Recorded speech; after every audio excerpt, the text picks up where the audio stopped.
नमस्कार। आज हमारे पास जो सामग्री है वो मधुबन से 27/9/2025 की एक मुरली है और इसका शीर्षक काफी दिलचस्प है। मीठे बच्चे, तुम अभी सच्ची सच्ची पाठशाला में बैठे हो। यह सत्संग भी है। यहाँ तुम्हें सत बाप का संग मिला है जो पार लगा देता है। तो आज हम इसी मुरली में जो विचार हैं उन्हें समझने की कोशिश करेंगे।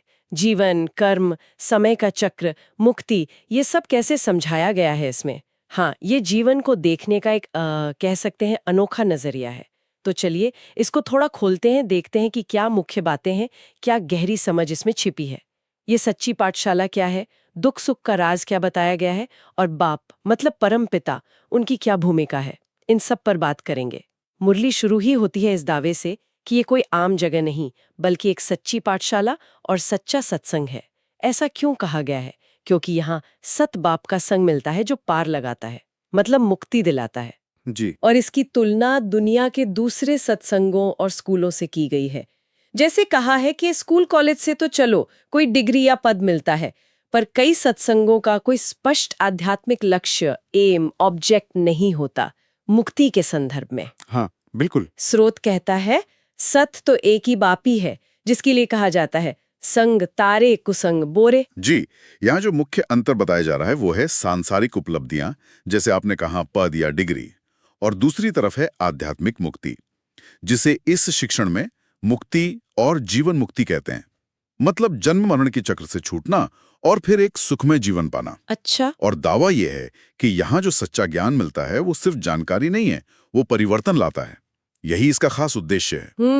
और ये सीधे सद्गुरु की अवधारणा से जुड़ता है।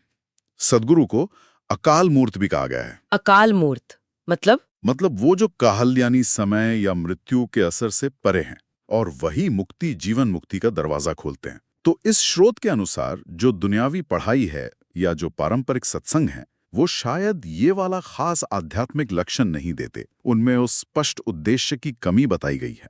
तो क्या इसका मतलब ये हुआ कि इस नजरिए से बाकी सब निरर्थक है, दुनियावी पढ़ाई या दूसरे सत्संग? निरर्थक शायद सही शब्द न हो।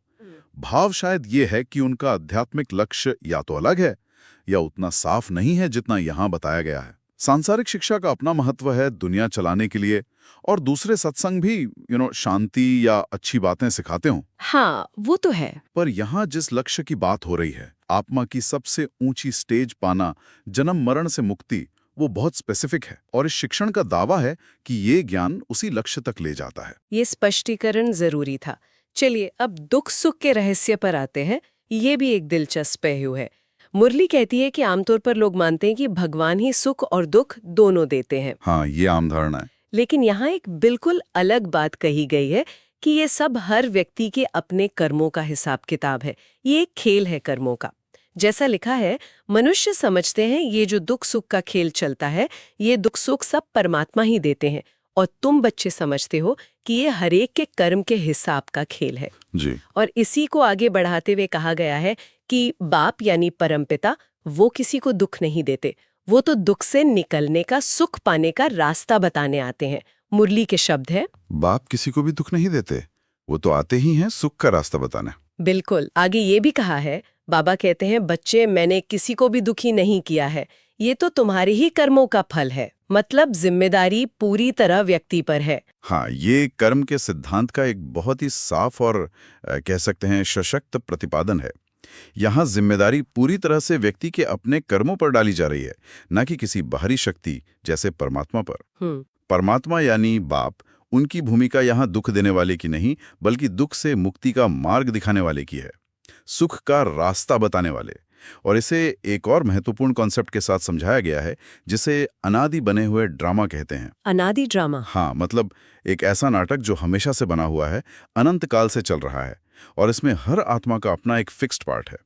तो इस नजरिए से देखें तो जीवन में जो दुख या चुनौतियां आती हैं, वो भी उसी ड्रामा का हिस्सा हैं। वो परमात्मा की दी हुई सजा या इनाम नहीं है। लेकिन अगर सब कुछ पहले से तय ड्रामा है, तो फिर कर्म करने का, या जिसे पुरुषार्थ कहते हैं, मतलब मेहनत या कोशिश करने का, उसका क्या मतलब रह जाता है? क्या हम सिर्फ भाग्य की कठपुतलियां हैं इस हिसाब से? ये एक बहुत गहरा सवाल है और अक्सर पूछा जाता है। देखिए, ड्रामा की समझ का मतलब ये नहीं कि हम कर्म करना छोड़ दें या जिम्मेदारी से मुक्त हो जाएं। अच्छा। नहीं, बल्कि ये समझ हमें घटनाओं को स्वीकार करने और उनसे ज्यादा विचलित ना होने की शक्ति देती है। कर्म करना तो आत्मा का स्वाभाविक गुण है, वो उसका पार्ट है। ड्रामा के अंदर ही हमें अपना पार्ट अच्छे से अच्छा बजाने का पुरुषार्थ करना है। तो ड्रामा की समझ हमें दोषारोपण से मुक्त करती है। हम दूसरों को या भगवान को दोष नहीं देते, लेकिन ये हमें कर्म करने की जिम्मेदारी से मुक्त नहीं करती। सही कर्म करके ही हम ड्रामा में अपना अगला पार्ट बेहतर बना सकते हैं। तो ये एक तरह का संतुलन है, स्वीकार्यता और सक्रियता का। ये संतुलन वाकई सोचने लायक है, स्वीकार्यता भी और सक्रियता भी। चलिए, अब समय की अवधारणा पर आते हैं। यहाँ समय को एक चक्र, एक साइकिल के रूप में बताया गया है। सतयुग, जिसे दिन या सुख का समय कहा गया, और कलयुग, जिसे रात या दुख का समय जी। बताया गया है कि जैसे दिन के बाद रात और रात के बाद दिन आता है, वैसे ही दुनिया नई से पुरानी होती है और फिर पुरानी से नई। जैसा लिखा है, नई दुनिया सो फिर पुरानी जरूर बनेगी, फिर नई होगी तो पुरानी का जरूर विनाश होगा।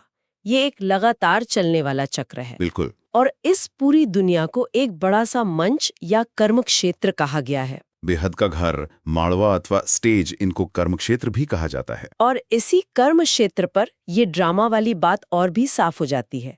मुरली कहती है, पाठ हर एक आत्मा को पहले से मिला हुआ है। हाँ, कि हर आत्मा का रोल फिक्स्ड है। जी, इसका गहरा मतलब ये है कि दुनिया में जो कुछ भी हो रहा है, अच्छा या बुरा, यहाँ तक कि अत्याचार या कठिनाइयाँ, जैसे स्रोत में अबलाओं पर अत्याचार का जिक्र है, वो सब ड्रामा के सीन के अनुसार हो रहा है। इसीलिए इस शिक्षण में बहुत ज्यादा सहनशीलता धारण करने पर जोर दिया गया है। लिखा है, इन बातों में सहनशीलता कितनी रखनी पड़ती है, बहुत सहनशीलता चाहिए। यानी मुश्किलों में सहन करना है। हाँ, और ये समझ व्यक्ति को दोषारोपण से मुक्त करने में मदद करती है, क्योंकि सब कुछ एक बड़े खेल का हिस्सा माना जाता है। लिखा है, राम राज्य रावण राज्य का खेल बना हुआ है, इसमें लड़ाई की बात नहीं। मतलब ये अच्छे और बुरे समय के चक्र हैं, हार जीत खेल का हिस्सा है। इसमें किसी व्यक्ति विशेष का दोष नहीं है, सब अपने अपने पार्ट अनुसार कर्म कर रहे हैं। लेकिन ये ड्रामा की समझ, क्या ये थोड़ी निष्क्रियता या फेटलिज्म, भाग्यवादिता को बढ़ावा नहीं दे सकती? कि भाई जब सब तय ही है तो जो हो रहा है बस देखते रहो। ये एक संभावित गलतफहमी हो सकती है। इस शिक्षण का उद्देश्य निष्क्रियता सिखाना नहीं है, बल्कि साक्षी भाव विकसित करना है। साक्षी भाव? हाँ, साक्षी भाव मतलब घटनाओं के बीच रहते हुए भी उनसे भावनात्मक रूप से बहुत ज्यादा प्रभावित हुए बिना अपने अंदर के संतुलन को बनाए रखना और अपना जो श्रेष्ठ कर्म है वो करते रहना। सहनशीलता का मतलब हार मान लेना या न्याय को चुपचाप सहना नहीं है, बल्कि आंतरिक शक्ति और ज्ञान के बल पर स्थिति का सामना करना है, बिना नफरत या बदले की भावना के। तो ये भाग्यवादिता नहीं है, बल्कि एक तरह की आध्यात्मिक स्थिरता और सक्रियता है। ठीक है, ये साक्षी भाव वाला पहलू महत्वपूर्ण है। अब आते हैं आत्मा और परमात्मा के स्वरूप पर। मुरली में एक बड़ा मौलिक सा सवाल उठाया गया है, बाप के बच्चे होकर फिर हम दुखी क्यों हों? हाँ। मतलब अगर हम सब उस एक परम पिता परमात्मा की संतान हैं, तो हमारे जीवन में दुख क्यों है भाई?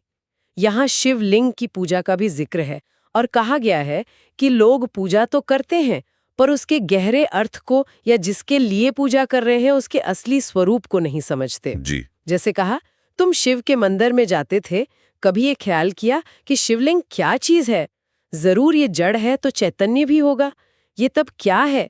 भगवान तो रचता है ऊपर में। हाँ, ये सवाल उठाया गया है। और यहाँ स्पष्ट किया गया है कि बाप यानी परमात्मा वो निराकार है, ज्योति बिंदु स्वरूप है, और वो सुख देने वाले हैं, दुख नहीं। बिल्कुल। आत्मा के स्वरूप को भी यहाँ बहुत साफ बताया गया है। आत्मा अविनाशी है, एक सूक्ष्म ज्योति बिंदु, एक बिंदी।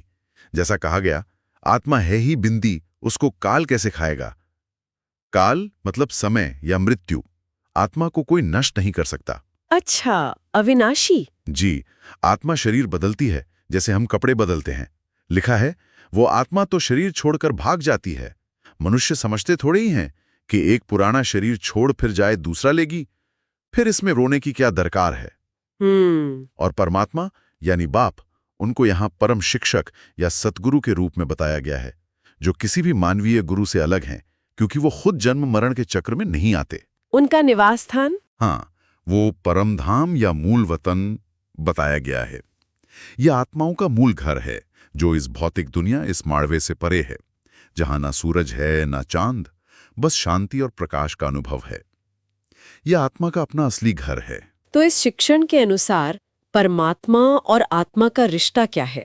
मुख्य रूप से पिता बच्चे का या गुरु शिष्य का या कुछ और? यहाँ ये रिश्ता मतलब कई आयामों वाला बताया गया है। परमात्मा को बाप कहा है, तो पिता संतान का स्नेह और अधिकार का रिश्ता तो है ही। हाँ, साथ ही उन्हें सद्गुरु और शिक्षक भी कहा गया है, क्योंकि वही सच्चा ज्ञान और मुक्ति का रास्ता दिखाते हैं। उन्हें सुप्रीम गाइड भी माना जाता है। अच्छा, तो कई रोल हैं। जी, तो ये रिश्ता सिर्फ एक परिभाषा में नहीं बंधा है। इसमें पिता का प्यार भी है, शिक्षक का ज्ञान भी है और गाइड का मार्गदर्शन भी है। सब कुछ शामिल है। ये दिलचस्प है कि ये रिश्ता इतना मल्टी डायमेंशनल है। तो फिर इस ज्ञान को समझने के बाद आगे का रास्ता क्या बताया गया है? मतलब दुख से सुख की ओर जाने का, या कहें कि आत्मा की जो ओरिजिनल स्टेट है उसे पाने का समाधान क्या है? समाधान के रूप में जो मुख्य बात बताई गई है वो है कर्म करते हुए भी लगातार बाप को याद करना। हाँ, निर्देश बहुत सीधा है। हाथों से कर्म करते रहो और बुद्धि से बाप को याद करते रहो। यानी दुनिया के कामकाज करते हुए भी अपना मन और बुद्धि परमात्मा से जोड़ कर रखो। जी। और इससे संगम युग मतलब ये पुराने कलयुगी चक्र का अंत और नए सतयुगी चक्र की शुरुआत के बीच का खास समय, इसी समय में पुरुषोत्तम मतलब श्रेष्ठ मनुष्य बनने की बात कही गई है। दुनिया की जो अभी की हालत है उसकी तुलना एक बहुत पुराने जर्जर पेड़ से की गई है, जिसका तना तक सड़ गया है। कहा है झाड़ पुराना हो चुका है, तना सड़ गया है। हाँ। और अब इस ज्ञान के आधार पर एक नए स्वस्थ पेड़ की स्थापना मतलब फाउंडेशन डालने की बात की जा रही है। जी, और इस नए फाउंडेशन का जो मुख्य आधार है वो याद को बताया गया है। याद यानी परमात्मा का प्यार भरा स्मरण। इसे ही आत्मा की शुद्धि और शक्ति भरने का मुख्य साधन माना गया है। शुद्धि और शक्ति याद से। हाँ, जीवन में जो मुश्किलें आती हैं, जिन्हें यहाँ माया के विघ्न कहा गया है। माया के विघ्न जैसे? माया मतलब वो शक्ति जो भ्रमित करती है या परमात्मा की याद से दूर ले जाती है, जैसे देह अभिमान, गुस्सा, लालच वगैरह। तो इन विघ्नों के बीच सहनशीलता धारण करते हुए याद में रहने से ही शक्ति मिलती है। और लक्ष्य क्या है फिर? अंतिम लक्ष्य है विश्व की बादशाही प्राप्त करना। मतलब सतयुग में देवी देवता के रूप में जन्म लेकर सुख शांति का अनुभव करना। और इसके लिए ये भी जरूरी बताया गया है कि जो पुरानी व्यर्थ की जानकारी या मान्यताएं हैं उन्हें अपनी बुद्धि से निकालना होगा। अच्छा, पुरानी बातें हटानी होंगी। ये क्योंकि वो इस नए सच्चे ज्ञान को धारण करने में रुकावट बन सकती हैं। जैसा साफ कहा है, पढ़ा हुआ सब बुद्धि से निकालना पड़ता है। एक बात सिर्फ धारण करनी है, मीठे बच्चे, बाप को याद करो। यही मुख्य काम है और यही मुख्य साधना बताई गई है। ये याद की प्रक्रिया सुनने में तो सरल लगती है, पर क्या ये सिर्फ किसी नाम या मंत्र का जाप करना है, या इसका कोई और गहरा मतलब है इस शिक्षण में? ये बहुत अच्छा सवाल है। याद को यहाँ सिर्फ शब्दों को दोहराने या मानसिक जाप से कहीं ज्यादा गहरा बताया गया है। अच्छा। हाँ, ये परमात्मा के साथ एक जीवंत, एक स्नेह भरा और बुद्धि का कनेक्शन जोड़ना है। ये खुद को आत्मा समझकर अपने निराकार पिता परमात्मा को उनके सही स्वरूप और गुणों के साथ याद करना है। इस प्रक्रिया से आत्मा अपनी खोई हुई शक्तियों जैसे पवित्रता, शांति, प्रेम, सुख, ज्ञान, इनको धीरे धीरे फिर से पाती है। तो ये कोई पैसिव जाप नहीं है, बल्कि एक एक्टिव, परिवर्तन लाने वाली अंदरूनी प्रक्रिया है, जो आत्मा को उसके मूल स्वरूप में स्थित करती है और कर्मों को भी श्रेष्ठ बनाती है। तो याद एक एक्टिव, परिवर्तनकारी प्रक्रिया है, ठीक है। अब अगर हम पूरी चर्चा को समेटें, तो इस मुरली से धारण करने लायक मुख्य बातें या गुण कौन से हैं? संक्षेप में देखें तो 3 मुख्य पिलर नजर आते हैं: सहनशीलता, ड्रामा की गहरी समझ और सबसे महत्वपूर्ण बाप की याद। जैसा कि धारणा के लिए मुख्य सार में पहला पॉइंट दिया है, सहनशीलता का गुण धारण कर माया के विघ्नों में पास होना है। जी। अनेक आपदाएं आएंगी, अत्याचार होंगे, ऐसे समय पर सहन करते बाप की याद में रहना है, सच्ची कमाई करनी है। मतलब मुश्किल हालात में भी शांत रहकर याद से अपनी आध्यात्मिक कमाई जमा करनी है। और दूसरा मुख्य सार बिंदु है विशाल बुद्धि बन। इस बने बनाए ड्रामा को अच्छी रीति समझना है। ये कुदरती ड्रामा बना हुआ है, इसलिए क्यों उठ नहीं सकता। बाप जो श्रेष्ठ मत देते हैं उस पर चलते रहना है। विशाल बुद्धि। हाँ, मतलब बुद्धि को छोटा न रखकर बड़ा बनाकर इस विश्व नाटक की सच्चाई को समझना है और परमात्मा जो श्रेष्ठ सलाह देते हैं उस पर चलना है। इसके साथ ही एक वरदान का भी जिक्र है जो बहुत महत्वपूर्ण है। मायाजीत विजयी बनने के साथ साथ पर उपकारी भव। पर उपकारी भव मतलब दूसरों का उपकार करना। जी, इसका अर्थ है कि सिर्फ खुद माया पर विजय पाना यानी अपनी कमजोरियों पर जीत पाना ही काफी नहीं है, बल्कि साथ साथ दूसरों का भी भला करना है, परोपकारी बनना है। खुशी, शांति, शक्ति, ज्ञान, गुण, सहयोग, ये जो आध्यात्मिक खजाने हैं, इन्हें सिर्फ अपने तक नहीं रखना बल्कि दूसरों में भी बांटना है, जिससे वो भी बढ़ें। और कहा गया है कि जब अभी संगम युग में विधातापन की स्थिति का अनुभव करेंगे, अर्थात परोपकारी बनेंगे, तब अनेक जन्म विश्व राज्य अधिकारी बनेंगे। अच्छा, तो मतलब अभी का परोपकार भविष्य के ऊंचे पद का आधार बनता है। बिल्कुल। तो ये सिर्फ अपनी पर्सनल ग्रोथ या मुक्ति का रास्ता नहीं है, इसमें तो विश्व कल्याण और दूसरों की सेवा का भाव भी बहुत गहराई से जुड़ा हुआ है। बिल्कुल। इस शिक्षण के अनुसार व्यक्तिगत शुद्धि और विश्व सेवा, ये दोनों एक ही सिक्के के दो पहलू हैं। एक के बिना दूसरा अधूरा है। खुद शक्तिशाली बनकर ही दूसरों की सच्ची सेवा की जा सकती है और सेवा करने से खुद की उन्नति भी तेजी से होती है। ये कह सकते हैं आपसी प्रक्रिया है।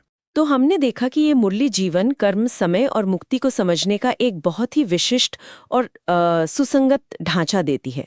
यहाँ ज्ञान और याद के अभ्यास से आत्मा की उन्नत स्थिति पाने का एक साफ रास्ता बताती है, जिसे ही शायद सच्ची पाठशाला कहा गया है। जी। यहाँ सांसारिक पढ़ाई और पारंपरिक सत्संगों से एक साफ अंतर दिखाया गया है, क्योंकि इसका एकमात्र और स्पष्ट लक्ष्य आत्मा की मुक्ति और जीवन मुक्ति है। तो इन सब बातों का सार क्या निकलता है?